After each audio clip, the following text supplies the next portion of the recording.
साथियों, नेशनल जनमंच को सब्सक्राइब करें, साथ ही बेल आइकन की घंटी को बजाएं। साथियों नमस्कार, आप देख रहे हैं नेशनल जनमंच बलराम कुमार मेहता के साथ। अभी इस वक्त चूँकि सम्राट अशोक विजय धम्म दिवस है और इस अवसर पे, इस पावन अवसर पे आज हम उपस्थित हुए हैं रामपुर वैना ग्राम में।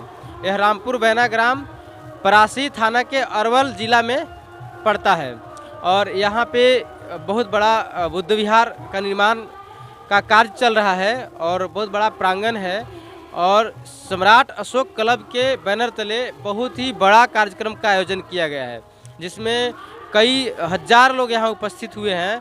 यह उसका भी दृश्य हम दिखाएंगे इस वीडियो में, आप वीडियो के साथ बने रहें। और सदस्य सम्राट अशोक क्लब के यहाँ सदस्य हमारे साथ जुड़े हुए हैं, हम उन लोगों से इस विषय पे बात करते हैं कि यह कारवां कैसे बढ़ा करके यहाँ तक पहुँचाया गया है। सर, आपका क्या नाम है? मैं अभिषेक रंजन जी मैं सम्राट अशोक क्लब का प्रदेश प्रवक्ता हूं। जी जी। और जहां तक रही बात इस कारवां की, तो इस संगठन का निर्माण सन 1996 में उत्तर प्रदेश के गाजीपुर जिले के एक जमानिया जगह से हुई थी। वहाँ एक सुभाष मौर्य नाम के व्यक्ति हुआ करते थे, इन्होंने इसकी शुरुआत की। और शुरुआत की बात ये रही कि जब इतिहास में हम जाते हैं तो गौतम बुद्ध और सम्राट अशोक की जो गरिमा की बात है, गौरव गरिमा की बात है, वो गौतम बुद्ध हुए जिनके कारण भारत विश्व गुरु कहा गया, और सम्राट अशोक जिनके कारण भारत को विश्व विजेता की उपाधि मिली। और आज भी हम शान से गाना गाते हैं, विजय विश्व तिरंगा प्यारा। ये अशोक कहीं ना कहीं इसमें अशोक का जो कार्यकृति है उसमें समाहित है और उन्हीं की याद में ये कार्यक्रम हम लोग करते हैं। प्रतिवर्ष विजयदशमी के दिन विजय धम्म दिवस के रूप में मनाते हैं। और इसका ऐतिहासिक जानकारी ये है कि आज ही के दिन सम्राट अशोक ने कलिंग पर विजय प्राप्त की थी और कलिंग पर विजय प्राप्त करने के बाद से उन्होंने वहाँ के रक्तपात और विध्वंसक सीन को देख करके उनका हृदय परिवर्तित हुआ था और वो नीति बनाए थे कि आज के बाद मैं युद्ध नहीं करूंगा और धम्म के बल पर, विचारों के बल पर शासन करूंगा। और ऐसा उन्होंने किया और भारत की सीमा को बृहद से बृहत्तर बनाने का काम किया।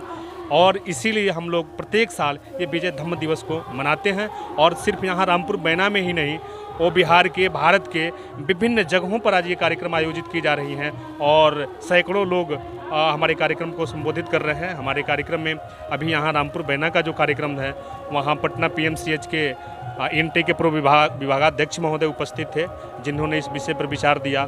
और प्रसिद्ध पुरातात्विक इतिहासकार राजीव पटेल जी भी उपस्थित थे, जो इस कार्यक्रम पर फोकस किए थे। मेरा नाम हुआ भीष्म कुमार और मैं सम्राट अशोक क्लब का वर्तमान में प्रदेश अध्यक्ष हूँ। और जिस मानवता की बात भगवान बुद्ध ने किया, तथागत गौतम ने किया, जिस मानवता की बात उन्होंने किया और संपूर्ण विश्व को अपनी देशनाओं से मुग्ध कर दिया, उस विचार को फैलाने में बहुत बाधा नहीं आएगी। जब और तो और आज के विजय धम्म दिवस पे सम्राट अशोक ने तो उस समय में हमारा बहुत काम कर दिया। हम लोग तो बस उनके पद चिन्हों पे चलने की कोशिश कर रहे हैं। और यह जो विचार है, यह जो मानवता का, भाईचारे का, इसको लागू करने में जब लोगों के बीच हम जा रहे हैं, बता रहे हैं कि ये आप अपना इस भारत की मूल संस्कृति को पुनः हम लोग सहेज रहे हैं, संवार रहे हैं, आप आइए हमारा साथ दीजिए, तो बहुत हमें बाधा तो हो ही नहीं रही, बल्कि इतना प्रेम और स्नेह और श्रद्धा मिल रहा है,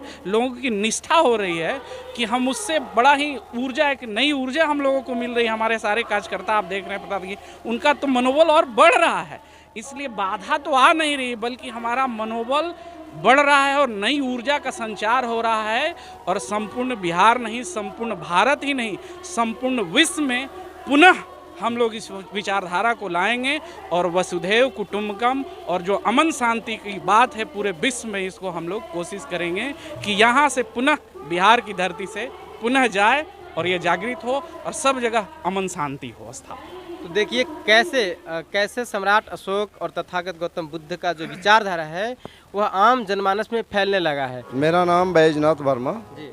और सम्राट अशोक क्लब जिला इकाई अरवल के अध्यक्ष हूँ। और सबसे पहले मैं ये बधाई दे दूँ कि आप लोग इतना तन मनता के साथ और इस जगह तक खोजते पहुँच गए, इसलिए मीडिया वाले लोगों को भी हम बधाई देते हैं कि उनकी विचार को कहीं न कहीं आप लोग भी खोज रहे हैं कि ऐसे जनमानस जो पहले दे चुके हैं उनके विचार में आप भी हमारे साथ कहीं न कहीं पूरी तरह से सम्मिलित हैं। अब रह गया कि हमारा जो सम्राट अशोक महान का जो आज हम लोग जो धम्म विजय दिवस जो मनाते हैं, तो ये धम्म विजय दिवस है क्या और क्यों मनाते हैं, सबसे बड़ा प्रश्न ये है। तो हमारा जो धम्म विजय दिवस है, जब सम्राट अशोक अपने जीवन काल में 37 वर्षों तक उन्होंने राज्य किया, उसमें 8 वर्ष जो उन्होंने राज्य किया था वो तलवार के बल पर किया था। और जब तलवार के बल पर उन्होंने काम किया और कलिंग का युद्ध जो उन्होंने जीता, और जब वहाँ पे रक्तपात बहुत ज़्यादा हुआ, जब उन्होंने देखा कि बहुत सारे अनाथ बच्चे हो गए, अनाथ महिलाएं हो गए, तो उन्हें हृदय विहीन हो गया। और जब हृदय विहीन हुआ तो उन्हें लगा कि अब इसके बल पे हम दुनिया पे राज करेंगे किस पे, जब हम सभी लोगों को मार ही देंगे तो फिर मेरा प्रजा कहाँ रहेगा। तो उसी टाइम में उन्होंने एक विचार आया, और विचार ये आया कि अब मैं ये जो काम कर रहा हूँ, जो युद्ध कर रहा हूँ, अब हम तलवार के बल पे नहीं करेंगे। ये हम जो है बुद्ध के विचार जो दिया हुआ था, मानवतावादी जो विचार था, उस विचार पे उन्होंने अपना 29 वर्षों तक राज किया। और आज 29 वर्ष नहीं, उस समय से आज तक भी पूरे विश्व में चक्रवर्ती सम्राट यदि बने हैं तो वह सम्राट अशोक महान का ही एक नाम आता है।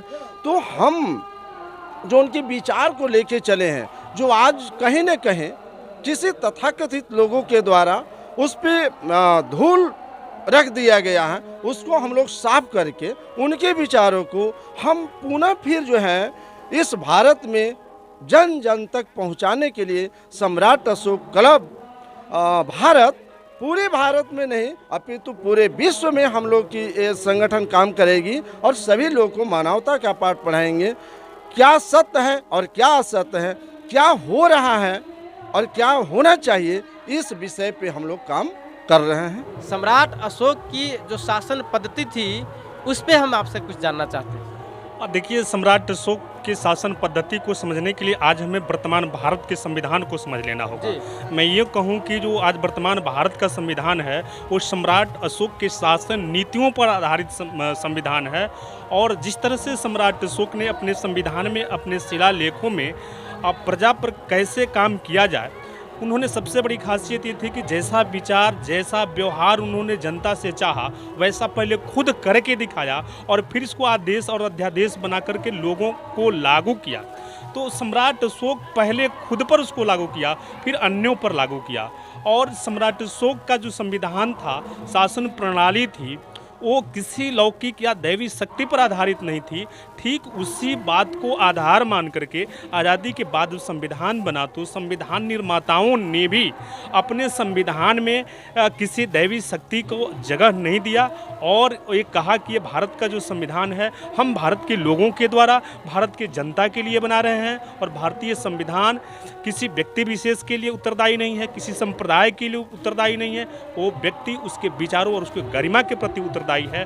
तो मैं ये कहूँ एक लाइन में सम अप करते हुए कि सम्राट अशोक की जो शासन नीति थी उसी का एक कॉपी, एक जेरॉक्स कॉपी कहें, भारत का संविधान है और जिस पर भारत को संचालित किया जा रहा है। और भले दूसरी बात ये हो कि जो संविधान बना है उस समय सम्राट अशोक एक ऐसे संचालक थे कि बिल्कुल धर्मनिरपेक्ष, पंथ निरपेक्ष शासक थे और अपने देश को बहुत ठीक ढंग से चला लिए। और आज एक लिखित संविधान है परंतु उसके संचालक स्वच्छ चरित्र वाले नहीं हैं, जिसके वजह से भारत की ये यूँ कहें कि दुर्दशा हो रही है, यानी अशांति का माहौल कायम हुआ है। तो हमें फिर से भारत में शांति की स्थापना करनी है और फिर से भारत को विश्व गुरु या विश्व विजेता बनाना है। तो निश्चित तौर पर गौतम बुद्ध के देशनाओं और सम्राट अशोक के शासन नीतियों को अपना करके ऐसा कर सकते हैं, दूसरा कोई रास्ता नहीं। किसान से लेकर के मजदूर और युवा सारे लोग त्राही कर रहे हैं कि इस समस्या को कैसे दूर किया जा सकता है।